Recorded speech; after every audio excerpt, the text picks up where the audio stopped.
Learning gives creativity, creativity leads to thinking, thinking provides knowledge, knowledge makes you great. सीखने से क्रियाकलाप बढ़ता है, क्रियाकलाप विचारों को बढ़ाता है, विचारों से ज्ञान बढ़ता है और ज्ञान आपको महान बनाता है. Good evening everyone. Now we are going to learn past perfect tense and how can we change these tenses into passive voice. We have covered many tenses. You may watch previous video. Here मैं बहुत सारी चीज़ें जो initially मैंने explain करी हैं वो यहाँ पर मैं एक्सप्लेन नहीं करूँगी, राइट. तो फ्रेंड, अगर आपको अच्छे से चीज़ों को समझना है तो आपको पहले वीडियो में जाके आपको देखना पड़ेगा, शुरू से स्टार्ट करना पड़ेगा, आपको बहुत अच्छे से समझ आएगा. क्योंकि मैंने प्रीवियस वीडियो में चीज़ों को बहुत छोटे तरीके से एक्सप्लेन करा है. यहाँ पे अब बहुत सारी चीज़ें ऐसी हैं जो मैं एक्सप्लेन नहीं करूँगी. So friend, let's move. Present perfect का सबसे पहले फ्रेंड ये देखना है कि प्रेजेंट परफेक्ट की पहचान क्या होती है. हमें कैसे पता चलेगा कि ये प्रेजेंट परफेक्ट का टेंस है या यहाँ पर प्रेजेंट परफेक्ट लग रहा है, हमें कैसे पता चलेगा. फ्रेंड, आप सिर्फ एक चीज़ देखिए, अगर उस सेंटेंस में हैज़ या हैव और उसके साथ मेन वर्ब की थर्ड फॉर्म है तो समझ जाइए कि वो प्रेजेंट परफेक्ट का पॉजिटिव सेंटेंस है. पॉजिटिव कहने का मतलब उसमें नॉट नहीं है, राइट. इतनी पहचान है. हैज़ और हैव के साथ मेन वर्ब की थर्ड फॉर्म का इस्तेमाल होता है. अब हैज़ और हैव हमारे सब्जेक्ट के अकॉर्डिंग आता है. अगर हमारा सब्जेक्ट सिंगुलर है तो हैज़ आएगा, प्लूरल है तो हैव आएगा. तो ये चीज़ आपको याद रखनी है. ये पहचान है प्रेजेंट परफेक्ट टेंस की. अब पैसिव में इसको कैसे कन्वर्ट करते हैं, तो फ्रेंड्स सब कुछ सेम है. सब्जेक्ट हमारा है ऑब्जेक्ट, हैज़, हैव, लेकिन यहाँ पे मेन वर्ब से पहले हमें बिन का इस्तेमाल करना पड़ता है. पैसिव वॉइस में प्रेजेंट परफेक्ट को कन्वर्ट करने के लिए मेन वर्ब से पहले बिन का इस्तेमाल करना पड़ता है. फिर मेन वर्ब की थर्ड फॉर्म आती है और फिर ऑब्जेक्ट आता है. फ्रेंड, ये आपको याद करना पड़ेगा, क्योंकि अगर आपको ये फॉर्मूला याद है तो आप प्रेजेंट परफेक्ट के कोई भी इक्वेशंस या कोई भी सेंटेंस आप कॉम्पिटिटिव एग्जाम के आप सॉल्व कर सकते हैं. आपको ये याद करना ही पड़ेगा फ्रेंड, राइट. अब हम चलते हैं एग्जाम्पल पे. एग्जाम्पल है friend, Tom has cleaned the room, right. यानी जो टॉम है वो कमरा साफ कर चुका है. ये एक्टिव वॉइस का सेंटेंस है. अब इसको हमें पैसिव वॉइस में चेंज करना है. अगर आपको फॉर्मूला याद है तो आप आसानी से कर सकते हैं, राइट. मैंने पहले ही वीडियो में बताया है फ्रेंड कि ये हमारा जो एक्टिव वॉइस का ऑब्जेक्ट है पैसिव वॉइस में सब्जेक्ट बनता है, राइट. मैं इसको डीपली एक्सप्लेन नहीं करूँगी, और अगर आपने नहीं आपको समझ आ रहा है तो आप मेरी पहली वीडियो में जाकर आप देख सकते हैं. हाँ, तो द रूम हैज़, और जो कंटिन्यूटी है मेरी वीडियो के साथ उन्हें सब कुछ बहुत अच्छे से समझ आ रहा होगा और उनको सारे डाउट्स, आई थिंक उनको डाउट्स भी नहीं हो रहे होंगे, राइट. क्योंकि मैं बहुत छोटी छोटी चीज़ें बहुत अच्छे से एक्सप्लेन कर रही हूँ.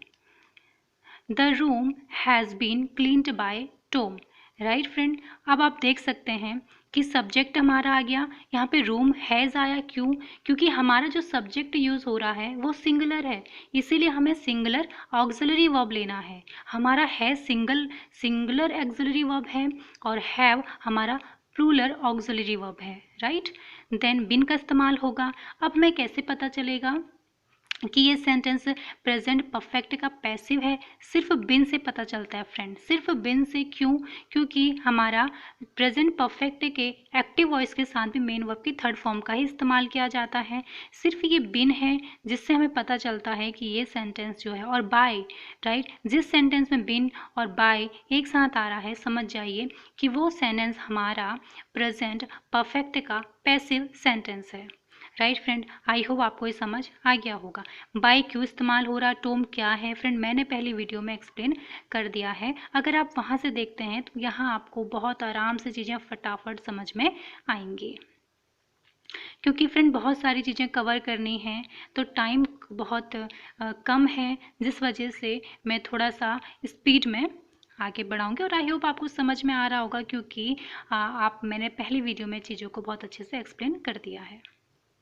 Right friend. अगर हैज़ है, हैड है या हैव है तो मेन वर्ब की थर्ड फॉर्म आती है। प्रेजेंट परफेक्ट का बता दिया पैसिव का कि हमें बिन अगर दिख गया उसके साथ मेन वर्ब की थर्ड फॉर्म आ गई, बाई है तो समझ जाइए वो पैसिव वॉइस का। बिन से ही आप पता कर सकते हैं, ओनली बिन से, क्योंकि कहीं कहीं पर फ्रेंड ऑब्जेक्ट नहीं दिया होता, यानी बाय टूम आपको नहीं दिया होगा, आपको सेंटेंस बस यहीं तक भी दिया जा सकता है, आपको सिर्फ सेंटेंस हो सकता है the room has been cleaned, right. यहाँ पे भी हमें पहचानना है कि ये सेंटेंस पैसिव का है क्योंकि यहाँ पर बिन का इस्तेमाल हो रहा है।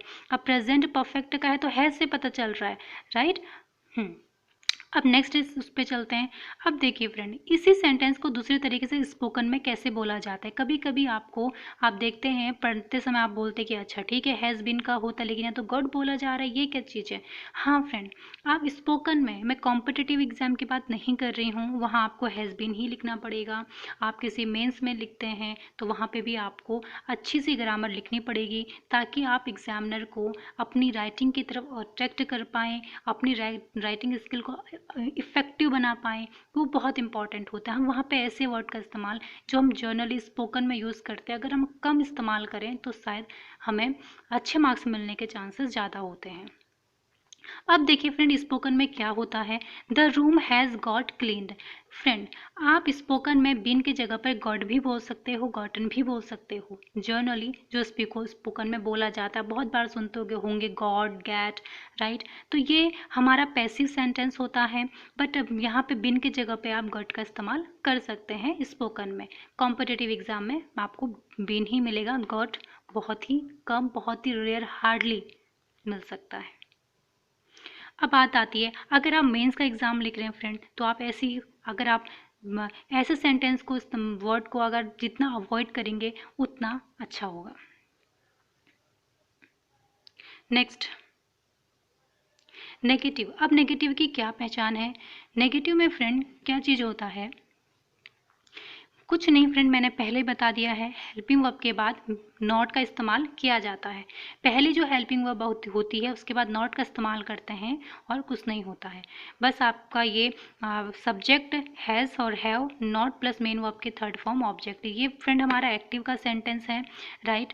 ये हमारा एक्टिव का सेंटेंस है। अब पैसिव का सेंटेंस क्या होगा फ्रेंड, कुछ नहीं है, आपको हैज़ और हैव के बाद नॉट का इस्तेमाल करना है, फिर बिन का इस्तेमाल करना है, मेन वर्ब की थर्ड फॉर्म और ऑब्जेक्ट। आप मैच कर सकते हैं, कोई भी डिफरेंस ज़्यादा नहीं है, सिर्फ थोड़ा नॉट का डिफरेंस है। हैज़ और हैव के बाद यहाँ नॉट, नेगेटिव में नॉट आ गया है और वहाँ नॉट नहीं है, बाकी सब आप देख सकते हैं सेम है, राइट।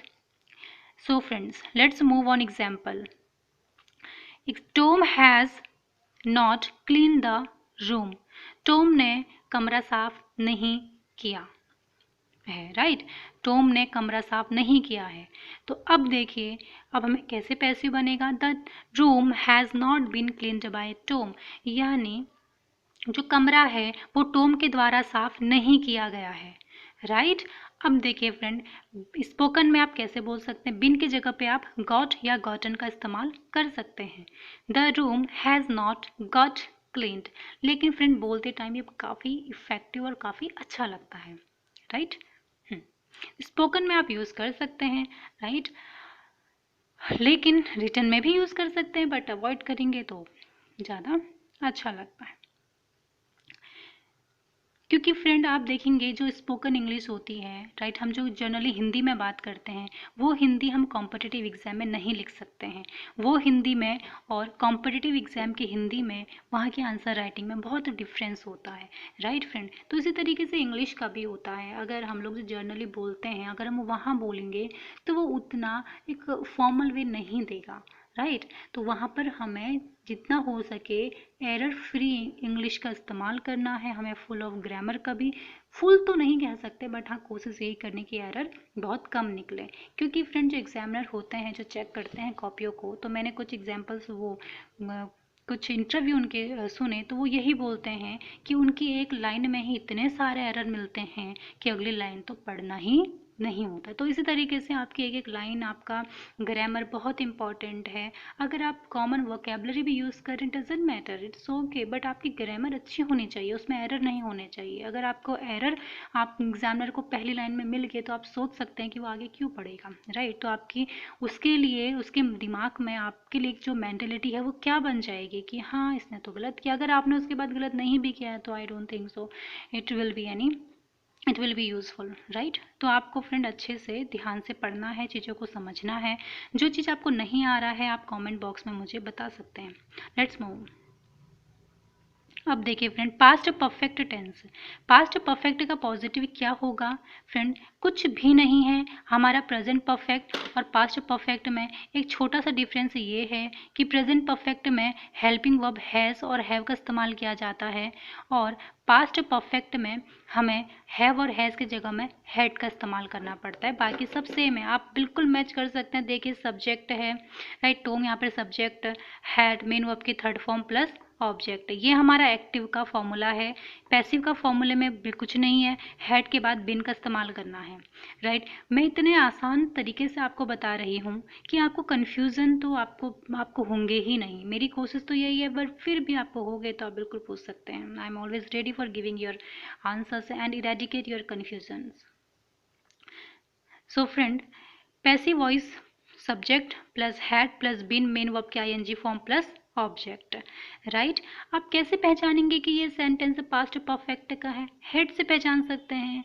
और हेड में सबसे अच्छी बात ये होती है पास्ट परफेक्ट टेंस में कि subject whether it is plural और singular we have to use had, right. यहाँ पे कोई ऐसा अल्टरनेटिव नहीं है कि okay this is a singular subject you have to put this, और this is a plural subject you have to put that. No, in both cases you have to put had, right. तो ये बहुत ही अच्छी बात है। तो friend आपको hypo समझ में आ गया होगा। अब हम बात करते हैं टॉम हैड। अब हम एग्जाम्पल की बात करते हैं। Tom had clean the room. जो टॉम है वो कमरे को साफ कर चुका था, राइट। और आप इसको ऐसे भी बोल सकते हैं कि टॉम ने कमरे को साफ कर लिया था, राइट। तो इस तरीके से कब चुका था, क्योंकि परफेक्ट की पहचान होती है जिन वाक्यों के लास्ट में चुका था, चुकी थी, चुके थे, लिया था, दिया था, किया था, गया था। तो ये वाले सेंटेंस जो होते हैं वो पास्ट परफेक्ट में आ जाते हैं। अब इनका पैसिव कैसे बनेगा? अब मैंने पहले ही बताया आपका the room had been cleaned by Tom. Friend यहाँ पे मैं बहुत चीज़ों को बारीकी से एक्सप्लेन नहीं कर रही हूँ क्योंकि मैंने आगे कर दिया है। The room had been cleaned by Tom. या आप स्पोकन में कैसे बोल सकते हैं? The room had gotten cleaned. You may use one of them, right. Okay, next negative. Negative का एक्टिव क्या होगा फ्रेंड?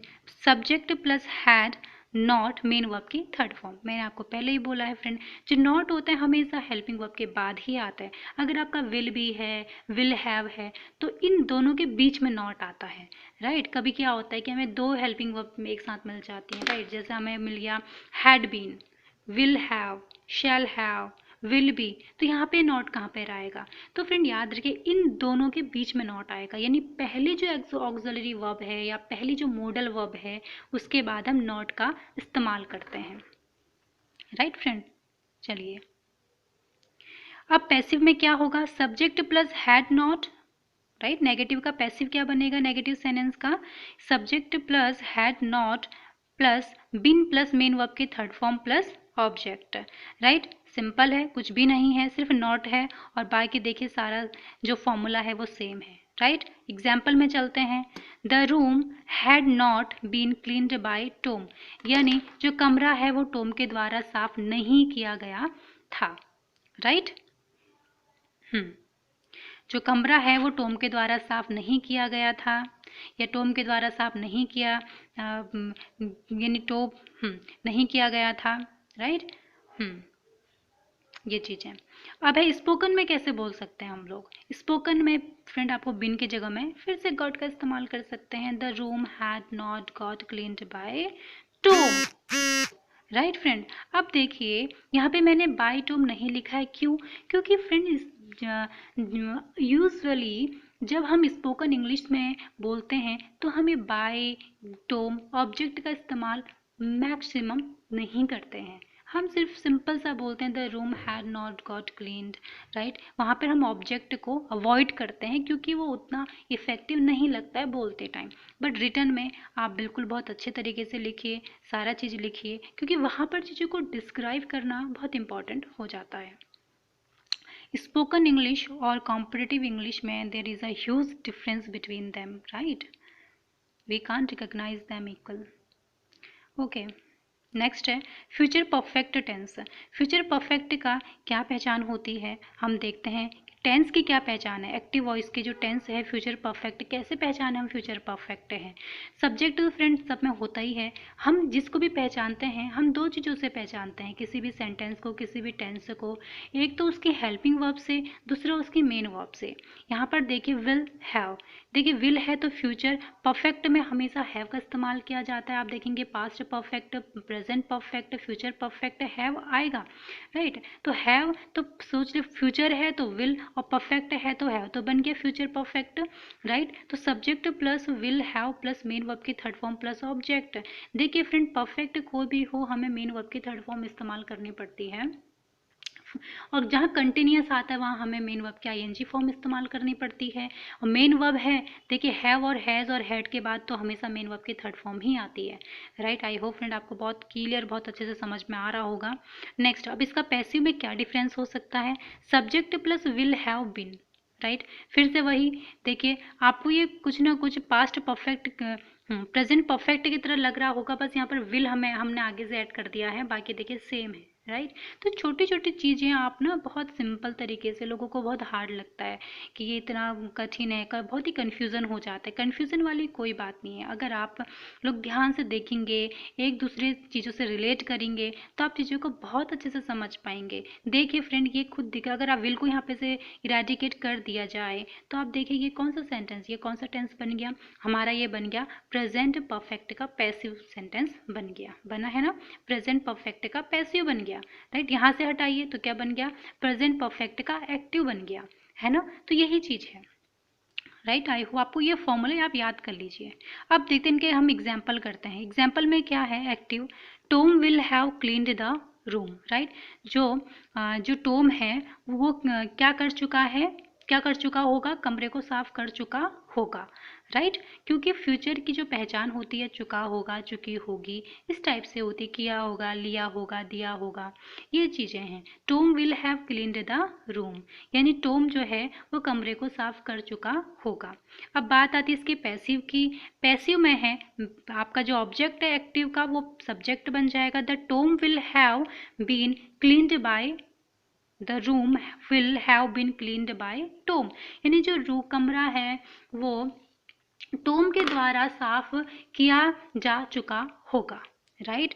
यानी जो कमरा है वो टॉम के द्वारा साफ किया होगा, राइट। तो इस तरीके से है फ्रेंड, ओके।